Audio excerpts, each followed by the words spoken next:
مرحبا بكل متابعي الكرام. انتقلنا الى الجماعه الترابيه لجماعه سيدي يحيى الغرب التابعه لاقليم سيدي سليمان، حيث اليوم سيتم اطلاق اكبر المشاريع التنمويه على مستوى هذه المنطقه. الامر يتعلق باعاده وايواء مجموعه من دور الصفيح في اطار مشروع تنموي متكامل بعدما استكملت الجهات المسؤوله عمليه التجزئه الخاصه بعدد من الساكنين، وهذا المشروع يعد كما قلت من المشاريع الهامه، وهي تاتي في اطار المبادره التي اطلقها صاحب الجلاله محمد السادس في اطار محاربه دور الصفيح واطار تنميه مستدامه. وبالتالي الان تعتبر جماعه سيدي يحيى الغرب من الجماعات التي انخرطت بشكل كبير وهام على مستوى اعاده هيكله المناطق دور الصفيح، وايضا ايواء العديد من البراريك وايضا الحالات الانسانيه الاجتماعيه. ويعود في هذا الفضل في اطار الرئيس الذي تولى مهام هذه البلديه في اطار سنه واحده استطاع ان يعيد هيكله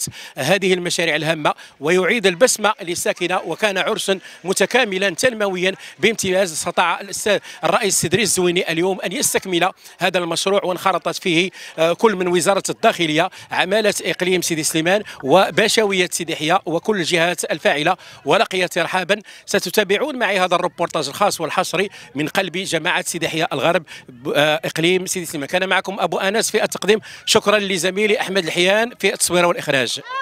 وجعلنا الرئيس مرحبا بي ومرحبا بطلاب تاع جديد. ولكن نحن ناخذ فيها قمح ونسولاني.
هنيئا لهذه الساكنة بهذه البادرة الطيبة من طرف رئيس جماعة سيدي يحيى الغرب إدريس الزويني.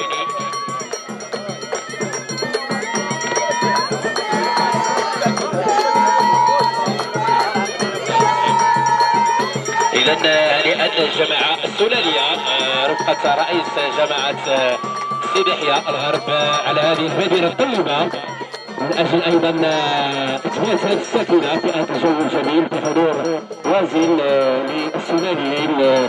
وكما قلت بادرة طيبة تحسب لرئيس بلدية سيدي يحيى الأخ دريس الزويني الذي استطاع بالفعل حل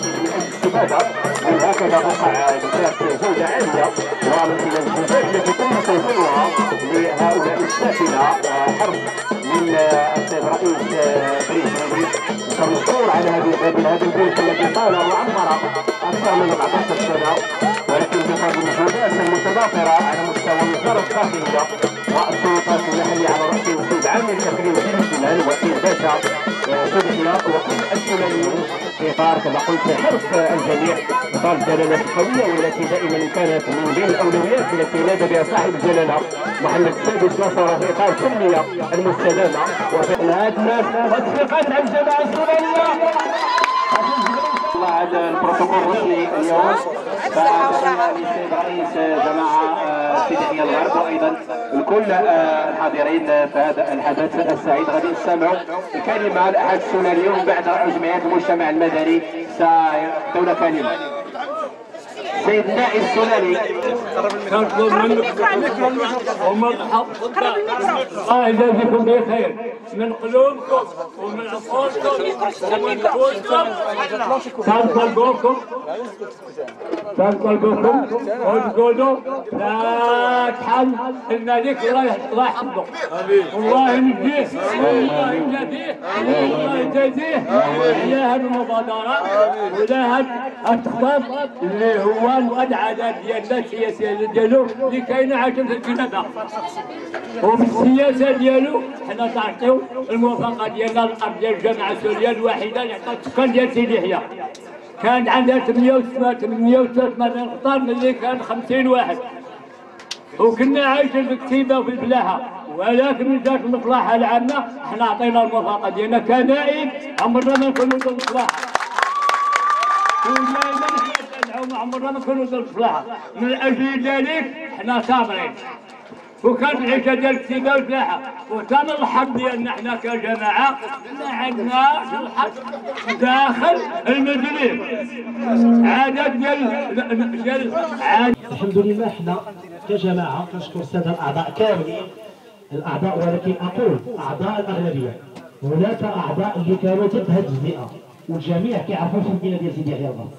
انا هذوك الاعضاء اللي كانوا ضد الساكنه وضد التنميه ديال المدينه انا كنقول لهم كفى، اما ان تنخرطوا بشكل ايجابي في تنميه المدينه، واما ولا انكم كتهضروا الزمن السياسي ديالكم انتم ماشي ديال الجهه ماشي ديال الجماعه، لان الجماعه غاده الحمد لله اليوم كاينه سياسه منفتحه، سياسه الانغلاق ما بقاتش الحمد لله. غادي واحد التوجه على اساس انه نديروا واحد الشراكات مع القطاع الخاص، لانه كيف ما كيعرف الجميع اكراهات ديال الدوله انه ما يمكنش دير كل شيء، ولكن الحمد لله فتحنا على القطاع الخاص.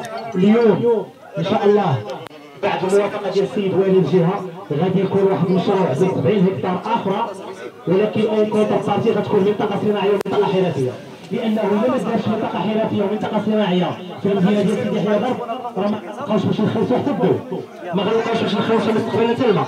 وبالتالي هاد الاكراهات اللي كتشوفها المدينه ديال سيدي يحيى الغرب وهذا الشيء اللي واقع الان انا كنقول لكم الحمد لله الامور راه غاده مزيان. وتبشر اللي غادي نزيد ناكد لكم هو انه بتضافر الجهود مع السيد رئيس المجلس الاقليمي وبتضافر السيد عامل الاقليم، واليوم النائب ديالو كان حاضر، كذلك فعاليه المجتمع المدني اللي كنشكروها لان هي اللي دفعت الملف منذ الولاده ديالو الى حدود الان وما زال الان تدافع عليه.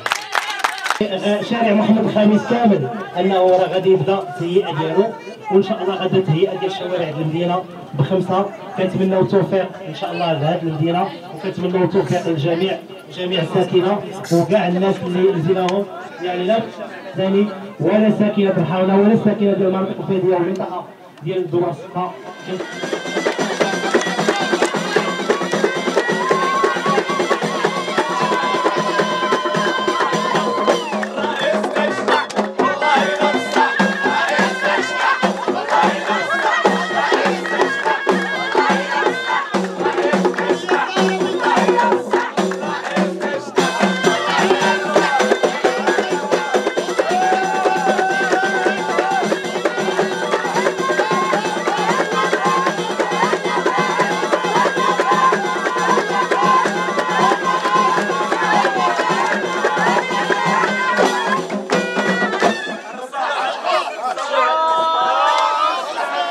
تحية إجلال واحترام. انتقلنا إلى هنا إلى الجماعة الترابية سيدي يحيى الغرب التابعة لإقليم سيدي سليمان، وشرفونا في هذا الاحتفال هذا الجو العارم من خلال استفادة أعداد من الساكنة في إطار مشروع تنموي دور كبير يلعبه المجلس الإقليمي لمدينة سيدي سليمان. شرف لنا أن نستضيف السيد نائب الرئيس الذي حضر اليوم نيابة عن السيد الرئيس في إطار الحفل. ماذا يشكل لكم هذا المشروع التنموي الهام؟ أولا شكرا على الاستضافة. ثانيا هذا المشروع هو مشروع مهم وعنده ابعاد كثيره، لانه ايواء واحد العدد كبير من الساكنه، واحد العدد كبير من المستفيدين اللي كيتقدر اللي كيفوت 1200 مستفيد. هذا ماشي شي حاجه اللي هي سهله. هذا المشروع كيف ما جاء على لسان السيد الرئيس ديال الجماعه ديال سيدي يحيى، هذا مشروع اللي بدا في 2010 واللي استمر لمده 13 سنه. كانوا في تعثرات كبيره، ولكن بفضل الحنكه والاشتغال اليومي ديال جميع المتدخلين في هذه العمليه، على راسهم السيد عام الاقليم والسيد باشا ديال المدينه، اللي مشكورين على المجهودات الكبيره اللي بذلوها من اجل انه هذا المشروع يخرج. المجيء ديال السيد العامل لهذا العمل ديال الاقليم ديال سيدي سليمان والسيد الباشا كذلك البشويه ديال سيدي يحيى اعطاه واحد النفس جديد. ومع المجيء ديال السيد الرئيس السيد رئيس الزويني اللي هو صديق ديالي قبل ما يكون رئيس ديال المجلس، واللي كنعرف فيه خصال كثيره، منهم انه انسان جدي وانسان تيتبع الملفات اللي كيكونوا عنده، كيشتغل عليهم وكيتبعهم وما كينعش، كيدق البيبان وما كيتواناش لانه يدق اي باب كيشوف فيه بانه كاينه منفعه للجماعه ديالو. المجلس الاقليمي شريك بمعنى الكلمه في التنميه ديال الاقليم، وشريك وخصو يكون شريك. السيد رئيس المجلس الاقليمي وما كنعرفوه بحكم الاشتغال معاه، هو رئيسي، وبحكم الاشتغال معاه هو واحد الانسان اللي براغماتيك، تيشتغل وعملي في الاشتغال ديالو. وتلاقى مع السيد رئيس الجماعه ديال سيدي يحيى اللي هو كذلك عملي براغماتيك في الاشتغال ديالو. وفي اطار اتفاقيات ديال الشراكه، السيد رئيس الاقليم المجلس الاقليمي ما تيتواناش انه يمد يده من اجل التنميه ديال الاقليم فين ما كانت، هو موجود. لان اشنا هو الدور ديال المجلس الاقليمي؟ هو التنميه ديال الاقليم. ومن بين المجالات ديال التنميه اللي كثيره، واخا ما كتكونش داخل الاختصاص ديالنا، ولكن الاختصاص الكبير ديال المجلس الاقليمي هو التنميه، وهذا جزء من التنميه.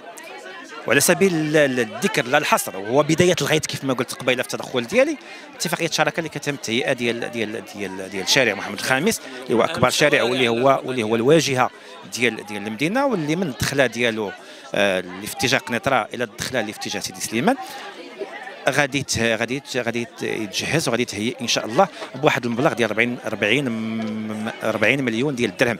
وهذا مبلغ ماشي سهل، لا الجماعه كتوفر عليه، لا المجلس الاقليمي كيتوفر عليه، ولكن بفضل تضافر الجهود ديال السيد رئيس المجلس الاقليمي والسيد رئيس الجماعه ودقان البيبان، حنا كنوصلنا لهذه النتيجه، واللي هي كيف ما قلت لك هي بدايه الغيط، واللي ان شاء الله جايه اشتغالات كثيره من وراها ومشاريع كثيره، وما غتعود غير بالنفع على الاقليم كامل وبالخصوص على ساكن ديال سيدي اللي حنا متواجدين فيها الان. تحياتي لك. الله يحفظكم سيدي، شكرا. الله يحفظكم، بارك الله فيك سيدي، شكرا.